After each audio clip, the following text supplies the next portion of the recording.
출애굽기 13장 17절에서 22절 말씀입니다. 바로는 마침내 이스라엘 백성을 내보냈다. 그러나 그들이 블레셋 사람의 땅을 거쳐서 가는 것이 가장 가까운데도 하나님은 백성을 그 길로 인도하지 않으셨다. 그것은 하나님이 이 백성이 전쟁을 하게 되면 마음을 바꾸어서 이집트로 되돌아가지는 않을까 하고 염려하셨기 때문이다. 그래서 하나님은 이 백성을 홍해로 가는 광야길로 돌아가게 하셨다. 이스라엘 자손은 대열을 지어 이집트 땅에서 올라왔다. 모세는 요셉의 유고를 가지고 나왔다. 요셉이 이스라엘 자손에게 엄숙히 맹세까지 하게 하여 하나님이 틀림없이 너희를 찾아오실 터이니 그때 너희는 여기에서 나의 유고를 가지고 나가거라 하고 말하였기 때문이다. 그들은 숲곳을 떠나 광야 끝에 있는 에담의 장막을 쳤다. 주님께서는 그들이 밤낮으로 행군할 수 있도록 낮에는 구름 기둥으로 앞서 가시며 길을 인도하시고 밤에는 불 기둥으로 앞길을 비추어 주셨다.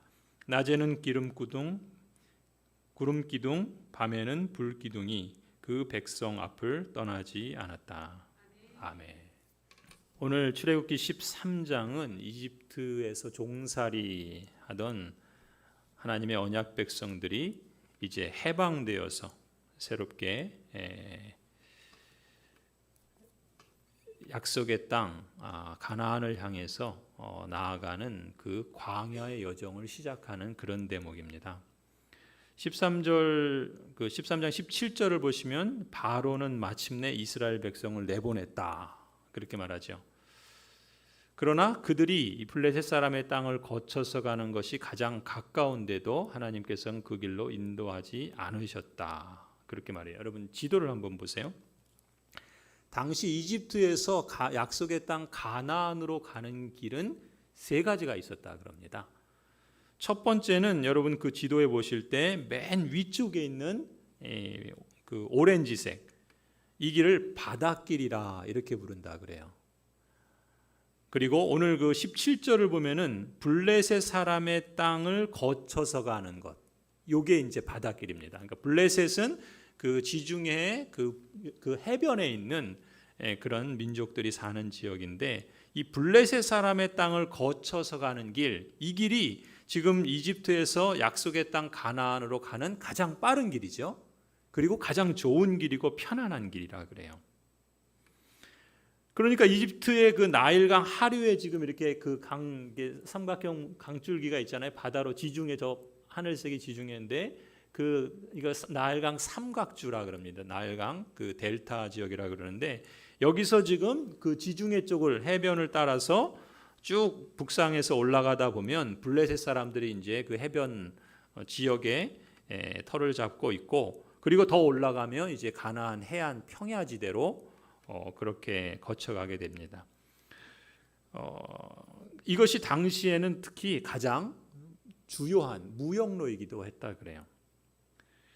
이렇게 편하고 빠른 길인데 문제는 뭐였습니까? 그러다 보니까 이집트 국경에는 이집트 국경 수비대가 있었겠죠. 또 팔레스틴 가나안 땅 그 국경에는 또한 블레셋 사람들이 또 진을 치고 있었을 겁니다. 그러니까 이스라엘 사람들이 이 해안길을 가면 매우 빠르고 가장 편한 대신에 이제 우리가 뒤에서 보겠지만 바로가 마음을 바꾸어서 군대를 일으켜서 추격하죠. 그러니까 뒤따라오는 이집트인들이 있고 또 앞서서 가나안 땅을 향해 가지만 그 국경에 이르러서 누굴 만나겠어요? 호전적인 블레셋 사람들을 만나게 됩니다. 원래 블레셋 사람들은 이 지역 토착민이 아니라 그 이탈리아 남쪽에 있는 키프로스나 이 지중해 해양 민족이라고 그래요. 근데 이 사람들이 배를 타고 이주해 와서 상당히 호전적인 무서운 그런 민족이 블레셋이라고 그래요. 우리가 이제 알고 있는 그 블레셋 나중에 나온 골리앗도 그렇잖아요. 아주 호전적이고 그 철기 문화를 쓰는 그런 앞선 문명의 사람들이란 거예요. 그러니까 그들과 만나게 되면 뒤에서 앞에서 그야말로 그 양쪽에서 공격을 당하게 되니까 그게 이제 전쟁을 치러야 하는 그러한 난점들이 이 길에 있었던 겁니다. 사실 또 이스라엘 사람들은 어떻겠어요? 430년 동안 노예 생활을 했어요. 그러니까 뭐 변변한 무기가 있겠습니까? 뭐 제대로 된 군사 훈련을 받았겠습니까? 이제 갓 탈출한 이스라엘 사람들이 뭐 제대로 전쟁이나 할 수 있겠습니까? 그래서 그 17절 보면 뭐라 그래요? 하나님께서는 이 백성이 전쟁을 하게 되면 마음을 바꾸어서 이집트로 되돌아가지는 않을까 염려하셨기 때문에 이 해안길로 인도하지 않으셨다 그래요. 이 길은 아니에요. 두 번째 방법은 그 지도를 다시 보시면 그 수르길이라고 해서 노란색 길이 있죠. 지금 그 세겜 땅에서 고센 땅에서 지금 이제 나일강 델타 지역의 고센 땅에서 지금 이렇게 이제 쭉 이렇게 고드름 모양처럼 삼각형 모양으로 된 게 시나이 반도인데 그 중간 북쪽 중간쯤에 노란 길을 따라서 수르라고 하는 그 도시로 가는 길이 있답니다. 그래서 이제 그 뭐 바란 광야를 가로질러서 네게부 사막을 지나서 요단 고원 남부 지방으로 통과하고 가나안으로 들어간다라고 하는데 이 길의 문제는 길이 험하다는 거예요. 그리고 역시 이 길에도 전쟁의 위험이 있었다 그럽니다. 이 길도 그러니까 아니에요. 세 번째 방법은 뭐냐면 이제 밑에 보시면 빨간 길이 있죠. 이 빨간 길은 킹스웨이라고 그래서 킹스 하이웨이 말하자면 지금 고속도로예요, 고속도로. 그래서 당시에 이 이집트와 저 북쪽에 있는 메소포타미아 문명이 서로 무역을 하는 그 왕래가 무역로가 가장 큰 대표적인 길이 바로 이 왕의 고속도로라고 그럽니다. 그래서 지금 이쪽 그 이집트 약간 중부 지역에서 이제 스웨즈 운하를 지나 가지고 시나이 반도 그 중간을 거쳐서 여기 지금 스웨즈만이라고 그러죠. 지금은 그 맨 위에 있는 게 에시온 게벨이라고 하는 도시인데 지금도 아주 멋진 휴양 도시예요. 보통 이스라엘 가면 저기를 갑니다. 아주 뭐 멋진 곳인데, 그러니까 사막 가운데 오아시스처럼 있어요. 그러니까 거기를 지나서 이제 요단강 그 사해 요단강이잖아요. 그 동쪽 지역으로 쭉 거슬러 올라가서 이제 저 위쪽에 가면 이제 사해 근처에서 이제 그 여리고로 넘어가는 그런 경로를 통하게 되는데 사실 이 왕의 대로는 계속해서 시리아 저 북쪽까지 연결되어 있는 방법이에요. 그런데 여러분 보시면 아시겠지만 이 왕의 대로 같은 경우도 상대적으로는 다소 우회하는 길이죠. 길의 길이로 볼 때는. 그런데 역시 이 길도 왕의 대로이고 또 많은 무역상들이 다니다 보니까 전쟁의 위험은 조금 적었을지 모르지만 여러 가지 그 강도의 위험이나 그 어려움이 적지는 않았던 것 같습니다. 아무튼 엄밀히 말하면 하나님께서는 이스라엘을 이 세 길, 대표적인 세 길 중에 어떤 하나도 선택하지 않으셨어요. 그러면 하나님께서는 어떤 길로 이스라엘 백성들을 인도하셨는가? 18절을 한번 보세요. 그래서 하나님은 이 백성을 홍해로 가는 광야길로 돌아가게 하셨다 그래요. 여러분 그 그림을 다시 한번 보시면은 저 밑에 이제 그 파란색이죠. 그러니까 위에서부터 쭉 그 시나이 반도의 해변을 따라서 쭉 내려와 가지고 저 남쪽에 이제 시내산이 있다라고 추정을 하고 그리고 이제 거기서 거슬러 올라가서 이제 그 막 이제 38년 동안을 헤매잖아요. 가데스 바네아까지 올라갔다가 저기서 정탐궁 보내서 안 된다 하니까 다시 이제 38년을 헤매다가 이제 그 왕의 대로 그 오른쪽 길을 따라서 이제 가나안 땅으로 가게 되는 이러한 길을 하나님께서 인도하십니다. 그래서 이 길을 뭐라 그러냐면은 거기 써 있는 것처럼 홍해로 가는 광야길. 하나님께서 이 길로 가게 하신 거예요. 근데 보세요. 지금 세 길과 비교해 볼 때 이 길이 어떻습니까? 길이상 제일 길죠. 그리고 가장 우회하는 도로예요. 그러니까 하나님께서 이 길로 인도하셨다는 거예요.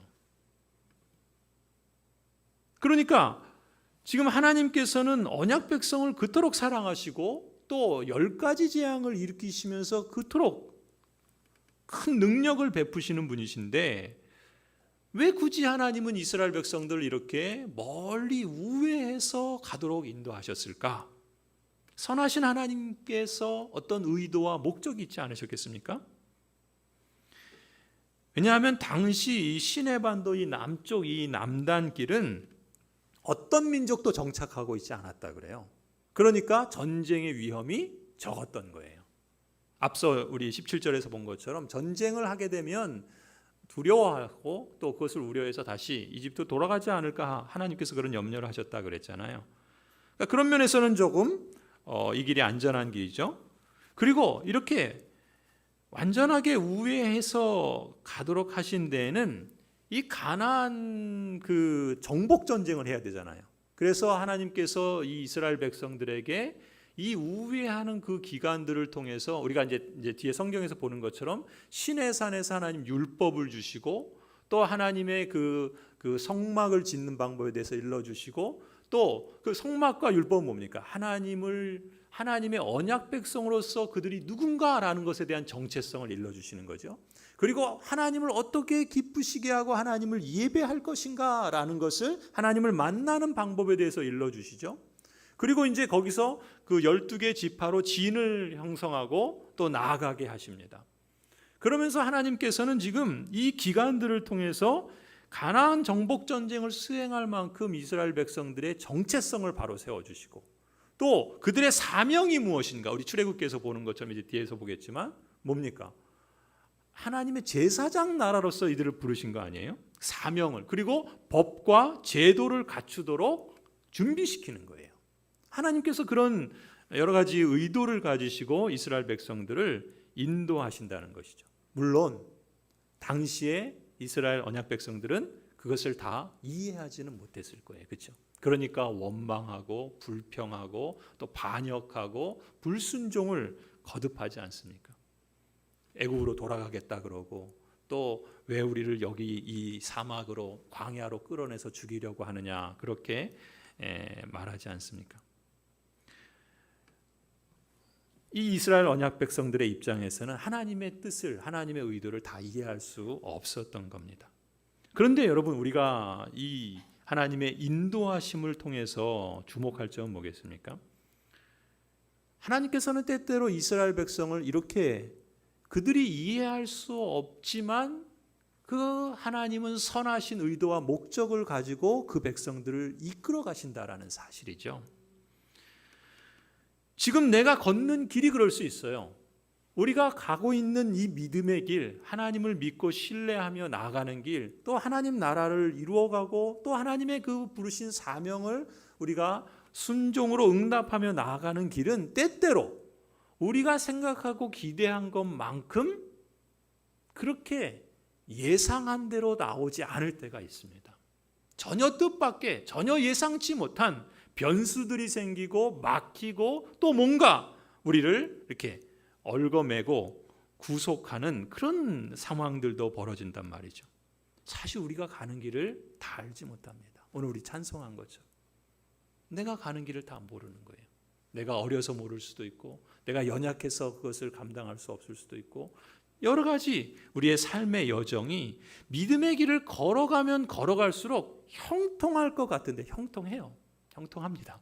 근데 뜻하지 않은 어떤 변수들이 우리에게 찾아온단 말이죠. 우리는 그걸 환난이라 그러기도 하고 때로는 고난이라 그러기도 하고 여러 가지 어려움들이 있단 말이죠. 다양하게 찾아옵니다. 그런데 우리가 여기서 기억해야 할 점은 뭐겠습니까? 지금 내가 가는 길을 내가 다 이해할 수 없지만 적어도 분명한 것, 하나님의 이 성경 역사를 통해서 보여주신 그 계시를 통해서 우리가 확신할 수 있는 건 뭡니까? 하나님은 택하시고 부르신 언약 백성들을 사랑하신다는 겁니다. 그리고 그 하나님은 그 언약 백성에게 최선의 길이 무엇인지를 아시고 인도하신다는 거예요. 우리는 마치 암중모색, 어두운 방 안에서 마치 더듬어서 무엇을 찾아가는 것처럼 길을 걸어가고 있지만 그러나 하나님은 빛이셔서 모든 것을 아시고 심지어 우리가 그게 최선이라고 생각하는 그 길조차도 때로는 그렇지 않을 수 있는데 하나님은 그 모든 것을 아시고 정말 우리에게 최선의 길이 무엇인지를 아시고 이끄신다라는 거예요. 그러니까 우리가 기억해야 할 점은 뭡니까? 하나님이 언약 백성과 함께 하신다는 사실이죠. 그리고 하나님은 길을 만드신다는 거예요. 내 눈에 그게 보이지 않아도 그렇다고 없는 게 아니에요. 지금 내 손에 잡히지 않는다고 그게 실제하지 않는 게 아니에요. 하나님께서 길을 만드신다는 거죠. 사실 제가 오늘 그 찬양을 좀 보려고 그랬는데, 내가 가는 길 주님 인도하시니 그는 보이지 않아도 날 위해 일하시네. 제가 토론토에 살 때, 월세집에 살 때 저희 집 그러니까 부엌 그 선반에 요만한 종이 쪽지에 이 찬양 가사가 있었어요. 그러니까 그 집이 이제 저희가 저보다 앞서 이렇게 그 토론토 어느 그 교회에 부목사로 계시던 분이 집을 저희가 이제 월세로 들어가서 살았는데, 그러니까 그 사모님이 거기다 붙여놨던 것 같아요. 그 가사가. 제가 기억하려는 한글말도 있고 영어도 이렇게 같이 있었던 것 같은데, 이 영어가 훨씬 더 생생합니다. 사실은 그 말을 보면. 왜냐하면 내 눈에 아무것도 보이지 않는데 하나님께서 그 가운데 길을 만드시는 방식으로 일하신다는 거거든요. 그렇잖아요, 실제로. 지금 이스라엘 백성들이 그런 거예요. 그러니까 당시 이스라엘 백성들은 그게 보이지 않았죠. 지금 우리도 때때로 보이지 않을 때가 있잖아요. 지금 내 앞에 어떤 길이 열릴지 안 보일 때가 있잖아요. 그런데 하나님은 분명 우리를 사랑하신다는 사실, 그리고 보이지 않는 것 같지만 그 가운데 이 길을 만드시는 분이시다라는 사실, 그리고 그 길이 나에게, 하나님의 언약 백성에게 가장 선하고 복된 길이라는 사실, 우린 그걸 성경을 통해서 배울 수 있고, 또 그런 점에서 그것을 우리 마음에 꼭 간직하는 게 중요하다 믿습니다. 적어도요, 내가 변하면 변했지 하나님이 변하시진 않아요. 그렇지 않습니까? 내가 버리면 버렸지 하나님이 그 하나님의 성품에 반하시는 행위는 하지 않습니다. 그러니까 내가 변하지 않는 이상, 내가 버리지 않는 이상 하나님께서는 결코 우리를 버리지도 않으시고 우리에 대해서 변하지도 않으신다는 것이죠. 그 신실하신 하나님을 믿고 신뢰하는 것, 하나님은 이 광야의 길을 통해서 이스라엘 백성들에게 그것을 훈련시키신 것 같아요. 다윗을 보세요, 여러분. 그야말로 다윗은 어떤 사람입니까? 고난을 통해서 영광에 이른 대표적인 사람이라고 할 수 있지 않을까요? 왕으로 기름 부음 받았습니다. 10대에. 그잖아요. 하나님께서 10대에 우리를 부르시는 경우들이 많잖아요. 아무튼 다윗도 왕으로서 하나님께 기름 부음을 받았어요. 그런데 어떻게 됩니까? 그 이후에 그의 생애는 거의 10여 년 이상을, 그의 청년 시절을 그야말로 가장 어두움 가운데, 암흑 가운데 살아갑니다. 사울 왕에게 쫓기는 신세가 돼서 도피 생활을 해요. 험악한 광야에서 전전긍긍하면서 지내야만 했습니다. 아마도 그때가 다윗에게는 가장 힘겨운 고난의 시간이었겠죠. 그런데 우리는 성경을 통해서 무엇을 배웁니까? 그 다윗의 고난의 시간이 사실 다윗이 다윗되게 한 시간이었어요. 하나님의 섭리 안에서 그 무엇으로도 대신할 수 없는 가장 귀중한 시간이 바로 그 시간인 거죠. 그렇지 않습니까? 다윗은 그 고난의 때를 거치면서 아둘람 공동체를 만납니다.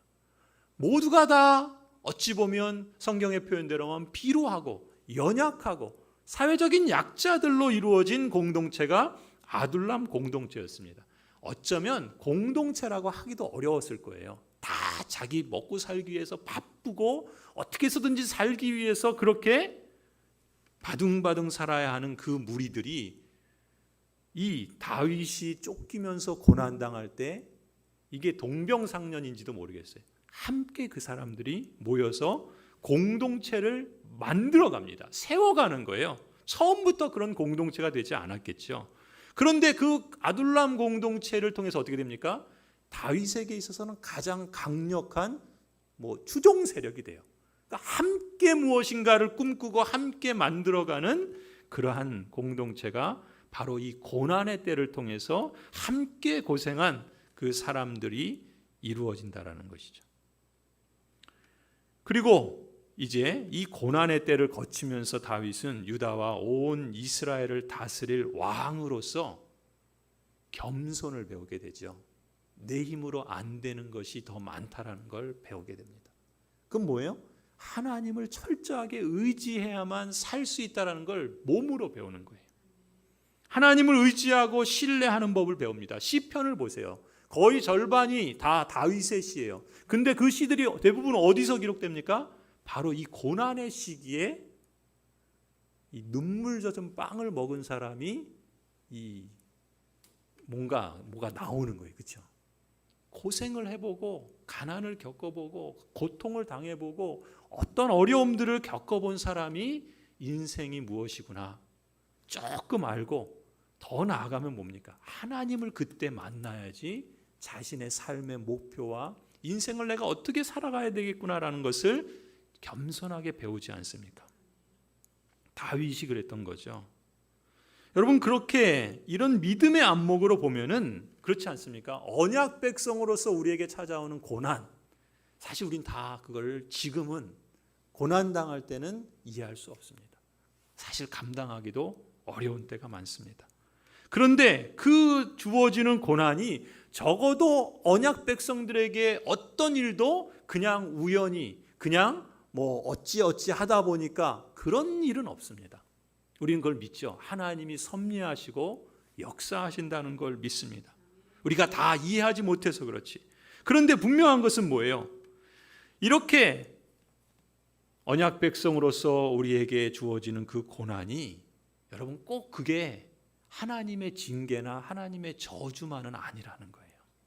오히려 하나님께서 우리를 빚어가시고 다듬어가시고 온전하게 하시고 하나님의 백성답게 만들어가시는 은혜의 수단인다라는 것이죠. 우리는 다윗을 통해서 그걸 보는 거예요. 지금 이 이스라엘 백성들을 왜 하나님께서 이 광야길로 우회해서 돌아가게 하시는가? 하나님께서 그렇게 역사하시고 섭리하시는 거죠. 그것을 잘 아는 사도 바울일까요? 신약 성경의 절반가량을 기록한 사도 바울 역시도 이 고난 속에 숨겨진 하나님의 섭리를 깨달은 걸까요? 로마서 5장 3절부터 5절을 보시면 사도 바울은 이렇게 고백합니다. 우리는 환난을 자랑합니다. 여러분, 환난을 자랑할 사람이 어디 있어요? 성공한 걸 자랑해야지. 그런데 뭐라 그래요? 우리는 환난을 자랑합니다. 우리가 알기로 환난은 인내력을 낳고 인내력은 단련된 인격을 낳고 단련된 인격은 희망을 낳는 줄을 알고 있기 때문입니다. 이 희망은 우리를 실망시키지 않습니다. 하나님께서 우리에게 주신 성령을 통하여 그의 사랑을 우리 마음속에 부어주셨기 때문입니다. 우리는 환난을 자랑합니다. 개역개정 성경은 이것을 이렇게 번역합니다. 우리는 환난을 즐거워합니다. 우리는 환난 중에도 즐거워하나니라고 표현합니다. 왜요? 왜 그렇습니까? 그 환난이 만들어내는 것 때문에 즐거워한다는 거죠. 환난을 즐거워할 사람이 어디 있겠습니까? 환난을 자랑할 사람이 어디 있겠습니까? 그 환난이 만들어내는 인내력을, 그 인내력이 만들어내는 그 단련된 인격을, 그리고 그 단련된 인격이 만들어내는 그 소망과 희망을 낳는 것을 알기 때문에 환난 중에도 즐거워하고 환난을 자랑한다라고 표현하는 것이겠죠. 그 희망이 뭡니까? 그 희망은 우리를 실망시키지 않습니다. 여러분, 우리가 갖고 있는 희망은 우리를 실망시킵니다. 그렇죠? 내가 어떤 소망을 갖고 꿈을 꾸는데 그것이 이루어지지 않을 때 우리는 자연스럽게 실망하죠. 근데 여기 뭐라 그래요? 이 희망은 우리를 실망시키지 않는다 그래요. 이 희망이 어떤 희망이기 때문에. 그 다음 나오는 표현을 보세요. 하나님께서 우리에게 주신 희망인 거죠. 성령을 통하여 그의 사랑을 우리 마음속에 부어주신 희망인 거죠. 그래서 이것은 우리를 실망시키지 않는다는 거예요.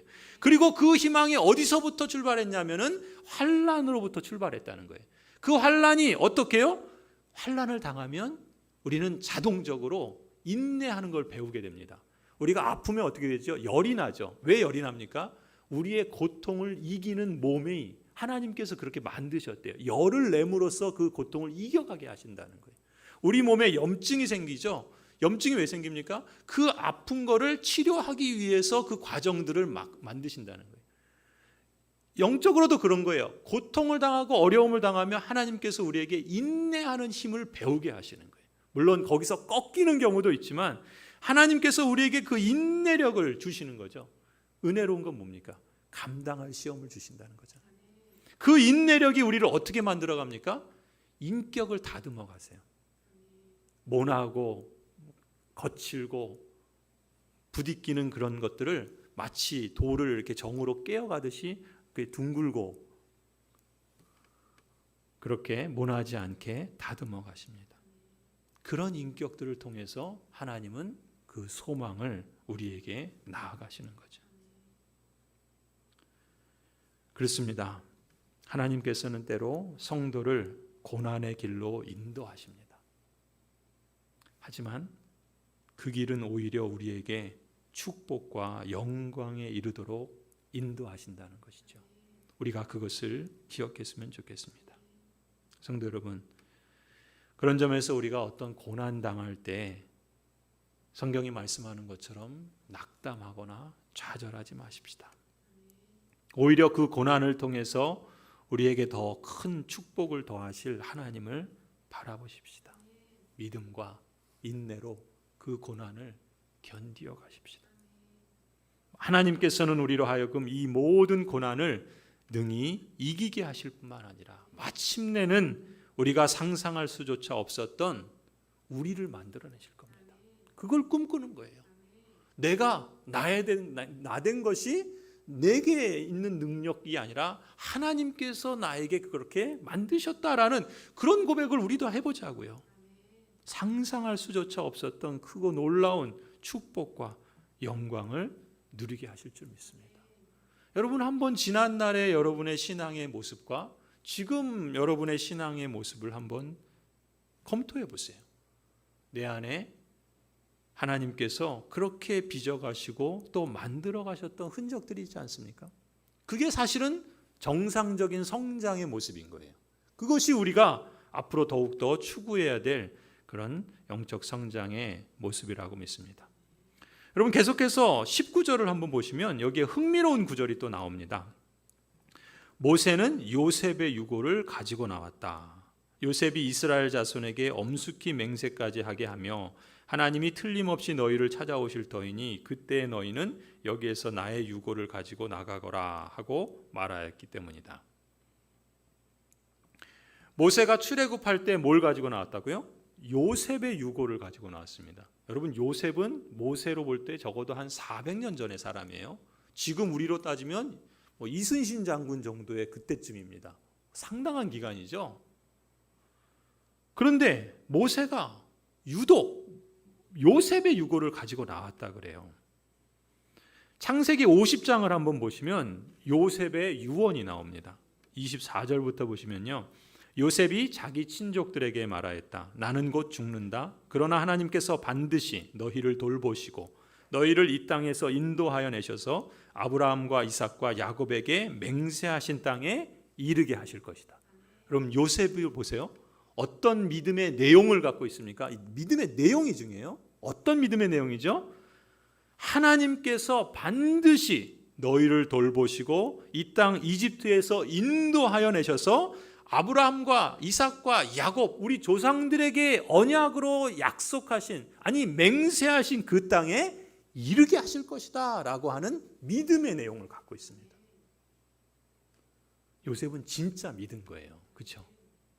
그걸 어떻게 알 수 있습니까?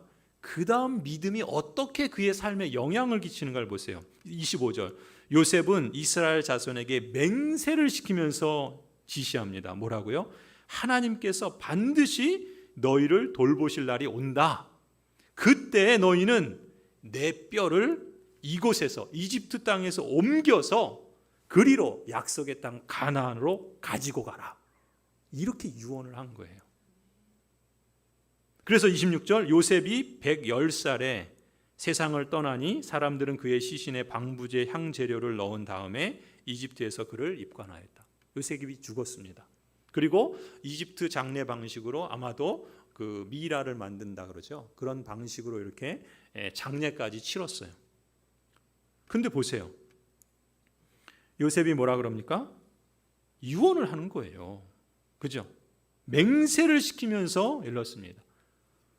여러분 히브리서 11장 22절을 보면 이렇게 표현합니다. 믿음으로 요셉은 죽을 때 이스라엘 자손들이 이집트에서 나갈 일을 언급하고, 자기 때 일어날 일도 아니에요. 언제 일어날지도 몰라요. 우리가 지금 성경을 보면서 400년 정도 후에 이 일이 이루어집니다. 그러니까 우리가 지금이라고 한다면 앞으로 400년이면 뭐 이게 상상이 됩니까? 지금 요셉은 자기가 죽을 때 하나님께서 이스라엘 자손들을 이집트에서 나가게 하실 것이다라는 것을 믿고 그것을 언급하며 어떻게 하라는 거예요? 자기 뼈를 어떻게 해야 할지 지시했다는 거예요. 이게 믿음이죠. 그렇죠? 믿음이 행동을 낳은 거예요. 하나님께서 400년이 지나면 약속의 땅에 들이실 것이라는 언약을 사실 아브라함에게 이미 하셨어요. 그렇죠? 그러니까 요셉이 볼 때 그 하나님께서 아브라함에게 하신 약속을 되짚어 보면 자기 때에는 그 일이 일어나지 않겠다라고 예상했을 수도 있을 것 같아요. 그러니까 자기가 죽을 때가 되었을 때 이제 그 하나님의 약속을 언약하신 걸 기억하고 그걸 믿고 진짜로 그 믿기 때문에 이러한 행동을 지시하는 것이죠. 믿음을 따라서 행동하는 겁니다. 다만 그 약속대로라면 자신이 살아서 그날을 맞이할 수 없을 것을 아니까 죽어서라도 자기 유골이라도 약속의 땅 가나안으로 옮겨서 그 땅에 묻어달라고 유언을 남깁니다. 왜요? 반드시 그렇게 될 거니까. 맹세까지 시키면서 지시하잖아요. 그러니까 모세가 그 요셉이 했던 맹세가 400년 전의 일이었다 할지라도 그걸 기억하고 그대로 준행하지 않습니까? 그것도 놀라운 일이죠. 성도 여러분, 진짜 믿음은 뭡니까? 믿음은 그 믿음의 방향을 따라서 움직이게 합니다. 행동하게 하는 거예요. 하나님을 믿고 하나님의 약속을 믿는데 마음으로만 믿고 말 수가 있습니까? 그럴 수 없습니다. 그건 믿음이 아니에요. 귀신들도 예수님이 주님이신 줄 압니다. 그걸 믿음이라 그러지 않아요. 믿음은 삶에 영향을 끼치게 돼 있어요. 믿음은 있다고 하는데 삶에 아무런 영향이 없다? 그 믿음을 어떻게 하라고요? 검토해 봐야 됩니다. 진짜 믿음인지 참된 믿음인지 거짓된 믿음인지. 요셉처럼 진짜 믿으면 그 믿음을 따라 행동하기 마련입니다. 여호수아 24장 32절을 보세요. 여호수아가 드디어 약속의 땅 가나안에 들어가죠. 그죠? 벌써 그것도 40년 지나서요. 그러니까 여호수아가 그 가나안 땅에 들어갔을 때 어떻게 합니까? 요셉의 유골을 가나안 땅 세겜에 안치합니다. 32절 보면 이스라엘 자손은 이집트에서 가져온 요셉의 유해를 세겜에 묻었다. 여러분, 믿음은 순종을 통해서 약속된 열매를 맺습니다. 이것이 성경이 오늘 우리에게 가르쳐 주시는 영적 진리예요.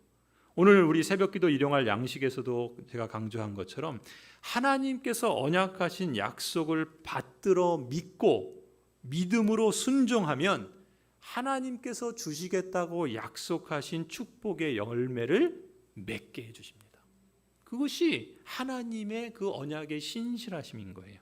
성경은 그러한 증거들을 수차례 여러 곳에서 말씀합니다. 그래서 히브리서 11장을 보면 또 이렇게 말해요. 이 사람들은 모두 믿음을 따라 살다가 죽었습니다.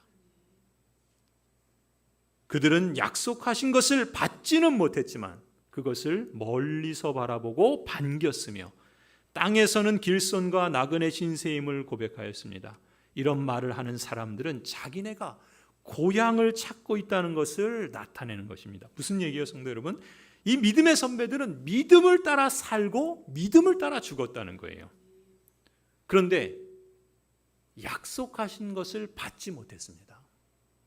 받지 못했음에도 불구하고 그 약속이 하나님의 약속이니까 그것이 반드시 성취될 날이 올 것이다라는 것을 바라보면서 반겼다라고 그래요. 그 날이 오기를 간절히 소망하면서 그들의 삶을 살아간 겁니다. 성취될 그 날을 기다리면서 살아가는 겁니다. 이런 믿음이 있기에 이 땅에서 사는 동안에는 자신이 세상에 대해서 길손이요 나그네 신세임을 고백했던 것이죠. 이 말은 무슨 말입니까? 이 땅의 삶에 연연하지 않겠다는 거예요. 그렇다고 막 살겠다는 말이 아니죠. 함부로 살겠다는 뜻이 아닙니다. 오히려 이 땅에서의 삶이 진정한 고향, 곧 천상의 하나님 나라를 찾는 사람다운 삶이 되도록 그렇게 순종의 길을 걷겠다는 거죠. 그것이 멀리서 바라보고 반기며 성취될 그날을 소망하며 살아가는 진짜 믿음의 사람의 삶의 모습이다라는 것을 우리에게 일러줍니다. 우리가 뒤따라야 할 믿음이 이것이 아니겠습니까? 예수 그리스도께서 새 언약을 통해서 우리에게 약속하신 것이 있죠. 이미 성취된 것이 있고 약속하신 것이 있습니다. 그게 뭡니까? 장차 예수 그리스도께서 다시 오신다는 겁니다. 그리고 그때 하나님의 나라가 완성될 것이라는 겁니다. 우리는 그걸 바라보고 있고 그것을 소망하고 있습니다. 그렇다면 지금 이 믿음의 선배들이 아직 받지 못했지만 장차 이루어질 것을 소망하면서 그것을 향해 반기며 그 성취될 날을 기다리며 자신의 현재의 삶에서 그 믿음의 순종의 길을 걸어간 것처럼 우리도 같은 입장에 있는 거예요.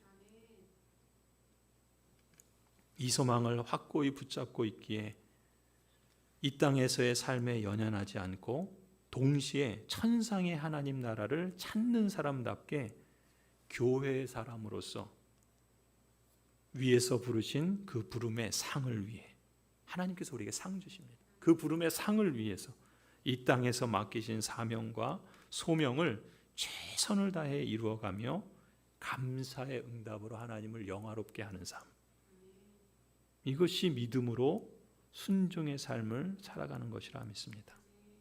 디모데후서 4장에 사도 바울은 이렇게 고백하지요. 나는 선한 싸움을 다 싸웠다. 달려갈 길을 마치고 믿음을 지켰다. 오늘도 우리 권사님 한 분이 이제 마지막 그 때가 가까우신 것 같아서 요양병원을 찾아서 잠깐 기도하고 왔습니다. 우리가 다 그 길을 갈 겁니다.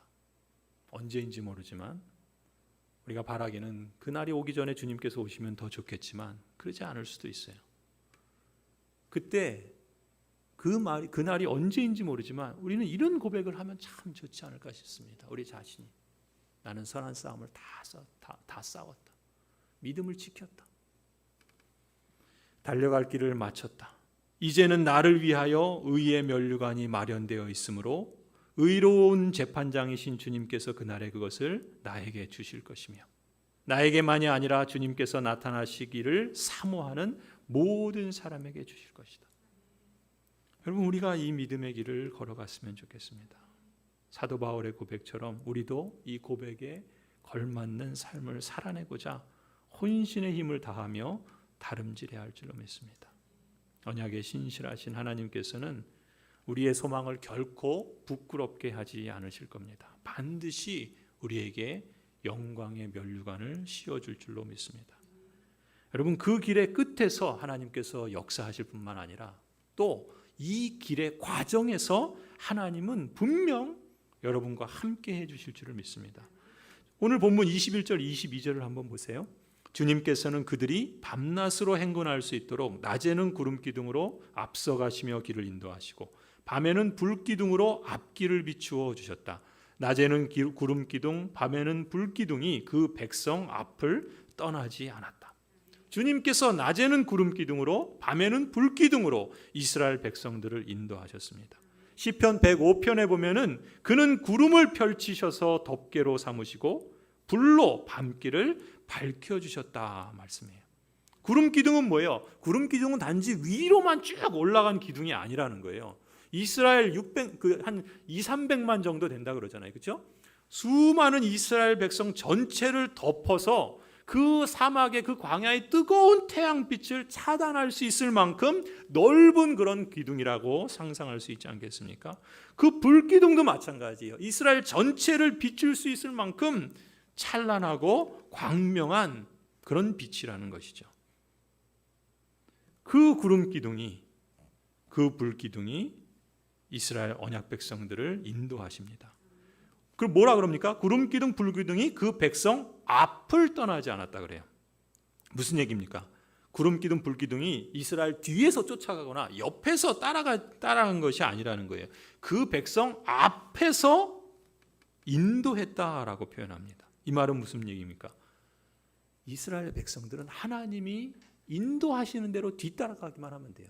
그것은 그 기둥이 서면 그냥 서면 되고, 그 기둥이 가면 따라가면 되는 거예요. 하나님이 하시는 대로 오직 뒤따라가기만 하면 된다는 것이죠. 또 구름 기둥 불기둥이 그 백성 앞을 떠나지 않았다라고 표현합니다. 이 그 히브리어 원어 표현에 의하면 이 떠나지 않았다라는 것은 이들이 지금 광야에서 가고 있는 그 여정 가운데 늘 하나님이 함께 하셨다는 표현이기도 하면서 동시에 하나님께서 이스라엘 언약 백성 앞에서 떠나지 않았다는 거예요. 그것은 그들과 영원토록 함께 가신다라는 이중적인 의미가 있다는 거예요.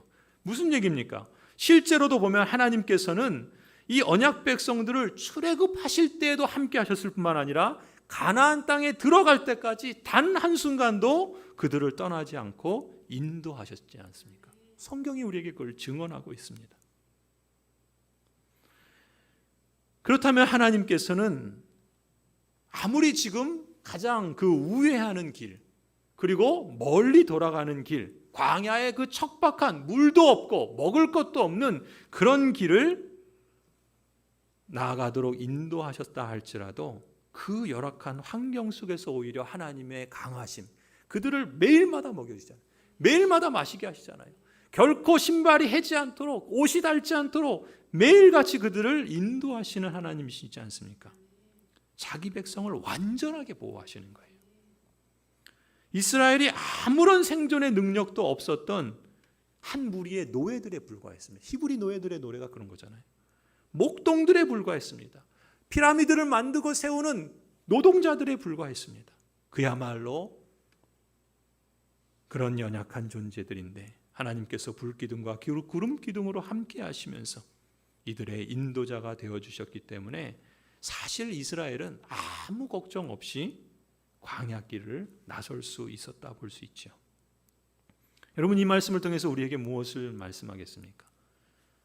이스라엘 앞에서 항상 떠나지 않으셨던 그 하나님의 모습은 오늘날 언약 백성으로서 우리도 이 광야 같은 거친 세상을 살아가고 있는 중에 우리에게 위로가 되지 않겠습니까? 우리에게 소망이 되지 않겠습니까? 성도 여러분, 여러분을 하나님의 언약 백성으로 택하시고 부르신 분도 동일하신 하나님이시죠. 그때 하나님이 오늘 하나님과 다른 분이십니까? 그렇지 않습니다. 동일하신 하나님은 여러분 또한 영원토록 함께 하시고 보호하시는 하나님이십니다. 여러분 앞에서 여러분을 친히 인도해 주시는 그 하나님이심을 우리가 믿고 신뢰하십시다. 과거 이스라엘에게 구름 기둥과 불 기둥이 있었다면 오늘날 우리들에게는 말씀의 구름 기둥과 성령의 불 기둥이 우리와 함께하는 줄 믿습니다. 성령 하나님은 어제나 오늘이나 영원토록 우리 앞에서 말씀의 영으로 우리를 인도하십니다.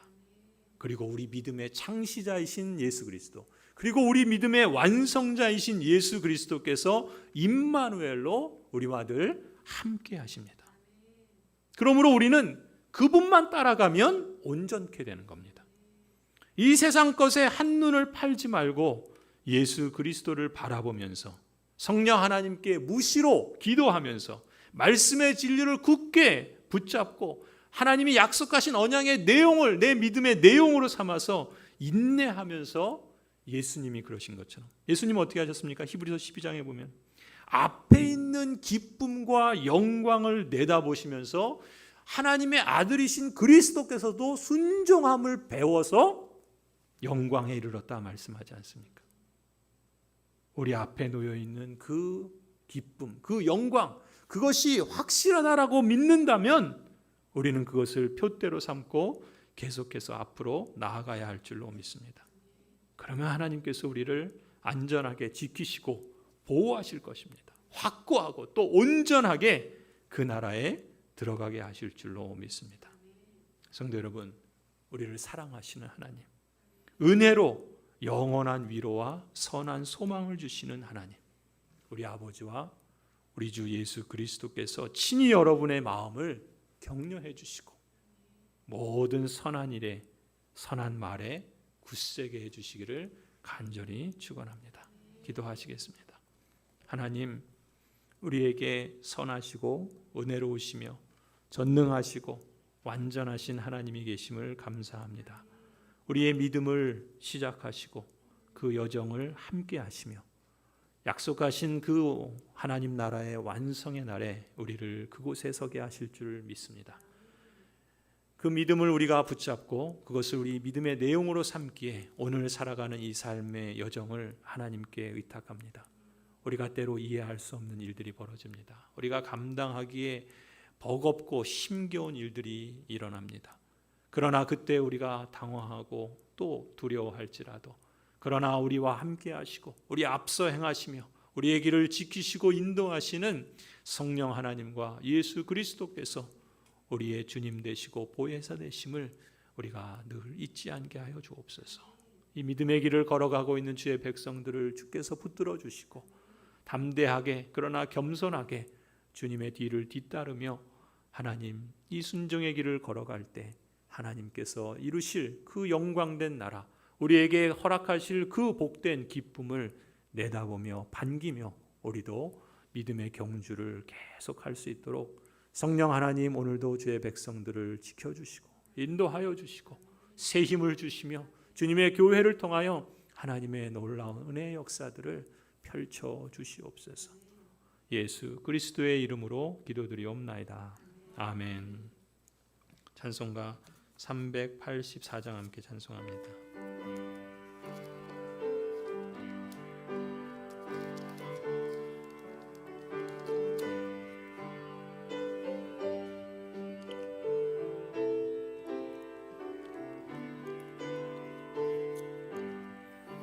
나의 갈 길 다가도록 예수 인도하시니 내 주 안에 있는 긍휼 어찌 의심하리요. 믿음으로 사는 자는 하늘 위로 받겠네. 무슨 일을 만나든지 만사형통하리라. 무슨 일을 만나든지 만사형통하리라. 나의 갈 길 다가도록 예수 인도하시니 어려운 일 당한 때도 족한 은혜 주시네. 나는 심히 고단하고 영혼 매우 가라나 나의 앞에 반석에서 샘물 나게 하시네. 나의 앞에 반석에서 샘물 나게 하시네. 나의 갈 길 다가도록 예수 인도하시니 그의 사랑 어찌 큰지 말로 할 수 없도다. 성령 감화 받은 영 하늘 날아갈 때에 영영 부를 나의 찬송 예수 인도하셨네. 영영 부를 나의 찬송 예수 인도하셨네. 아멘. 주님 가르쳐 주신 기도로 예배를 마칩니다. 하늘에 계신 우리 아버지여, 이름이 거룩히 여김을 받으시오며 나라가 임하시오며 뜻이 하늘에서 이루어진 것 같이 땅에서도 이루어지이다. 오늘 우리에게 일용할 양식을 주옵시고 우리가 우리에게 죄 지은 자를 사하여 준 것 같이 우리의 죄를 사하여 주옵시고 우리를 시험에 들게 하지 마옵시고 다만 악에서 구하옵소서. 대개 나라와 권세와 영광이 아버지께 영원히 있사옵나이다. 아멘.